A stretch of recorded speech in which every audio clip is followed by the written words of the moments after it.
Justin, will you take Inda to be your lawful wedded wife? I will. Do you promise to love her unconditionally? I will. Will you promise to provide for and protect her to the best of your ability? I will. Will you promise to cherish her? I will. Will you promise to live a godly life and follow Jesus Christ to the best of your ability? I will.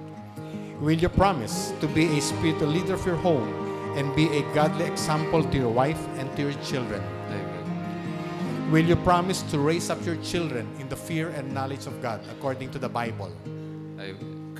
Justin, will you promise to be faithful and not to forsake your wife Inda in good times, in bad times, in sickness and in health, for richer or poorer, till death do you part? I will. Not always gonna be like this where you're super, super in love with each other. There are days that you might not really like each other very much, but that doesn't mean that you can't love each other, because loving each other is a choice that you make, and love has nothing to do with a feeling. It's a choice that you make every day.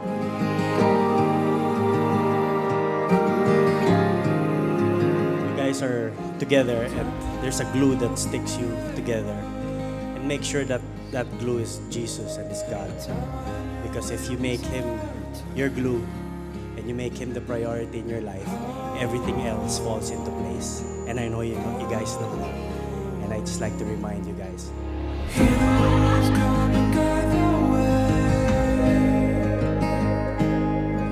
And then he was kneeling, para kunyari from the angle is from below, tas pataas. Tapos nung nakita ko may ring, dahan-dahan ako as in step back mga tatlo. Tapos completely tinalikuran ko siya. Tapos parang ako, ayoko na, gaganon ako. Akala ko no kasi ang sinisigaw niya is ayoko na, seryoso ba yan? So medyo pinagpapawisan ako ng malamig kasi medyo napapahiya na ako, marami na nakatingin sa akin. And then, ayun, bumalik naman siya sa awa ng Diyos. There I saw that he is just one of the most caring people that ever looked at my sister. Seeing him now, you can see that he's very shy, right? But if we're at home, like literally it's just me, Maui, Ate, and Justin, you'll see him always clinging to my sister. And this, it always happens, saying, Gimos, hello Gimos. And this always happens. Like this here. What is this? See, there, see?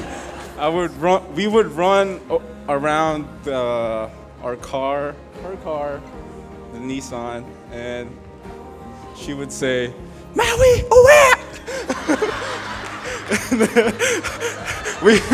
we would run around the car. After 10 years, ito na mag-start na life natin as husband and wife. So, kakayanin natin ito and of course, tested ito for the longest time. I'm sure.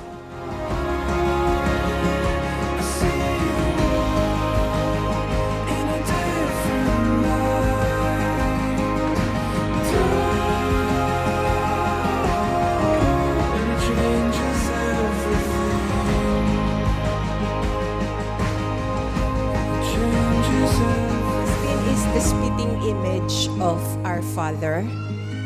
And I'm very, very happy that he's grown up to be a wonderful person.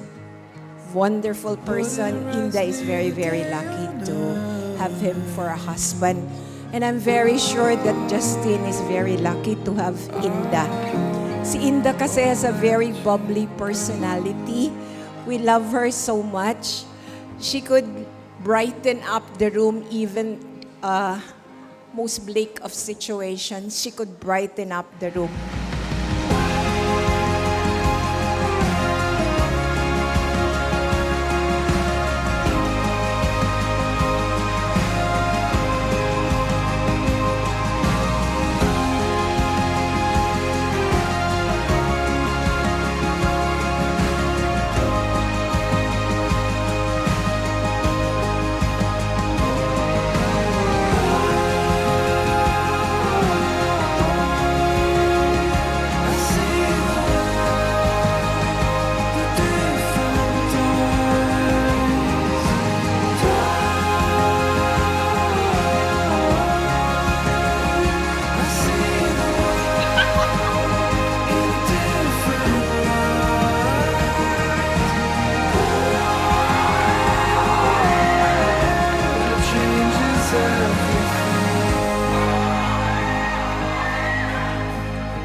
ang nasabi ng lahat is what ang sinabi ng lahat.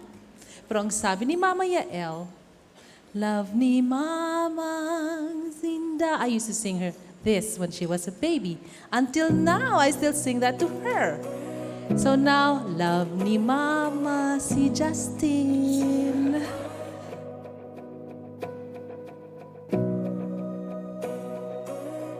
I just want the best for him and also for Inda. I know that Justin made the right choice, the best choice, by marrying Inda. And I know, Inda, you're a very lucky woman for marrying, siyempre, my son. Inda, will you take Justin to be your lawful wedded husband? Will you promise to love him unconditionally? Will you promise to respect and honor him? Will you promise to submit your husband and follow Jesus Christ and the Word of God to the best of your ability in being a godly wife to your husband and a godly mother to your children?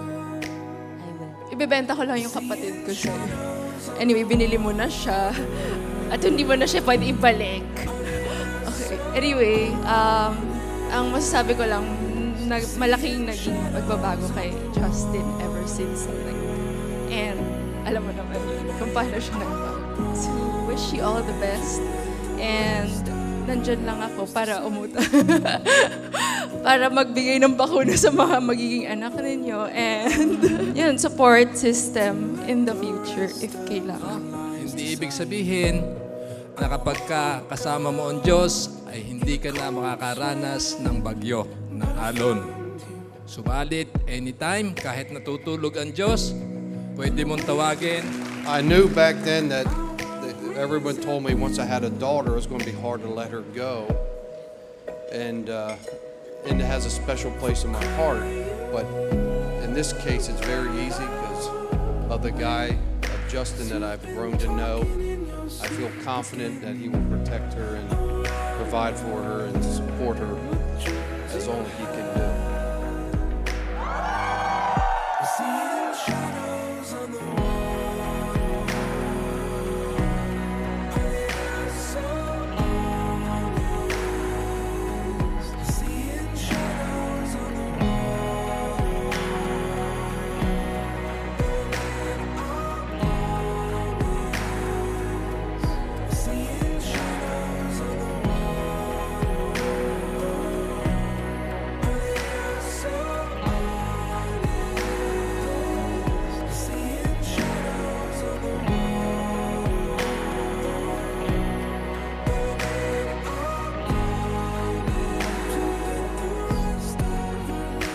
Lalaki, mahal niya yung babae, pero nawala.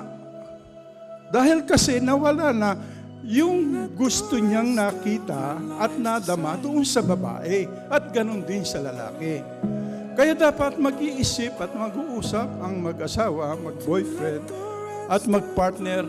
Sabihin mo, ano ba ang dahilan? Ito ang naging dahilan at minahal kita. Kaya pipilitin mo at pipilitin natin na yung dahilan na iyon ay hindi mawawala. Paano? No marriage is perfect, Justine and Inda.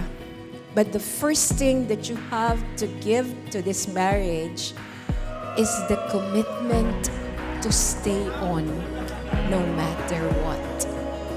The commitment to love one another, not only when you're young, when you're pretty, when you're old and gray and wrinkly, forgetful, and even so very nosy and so very irritable.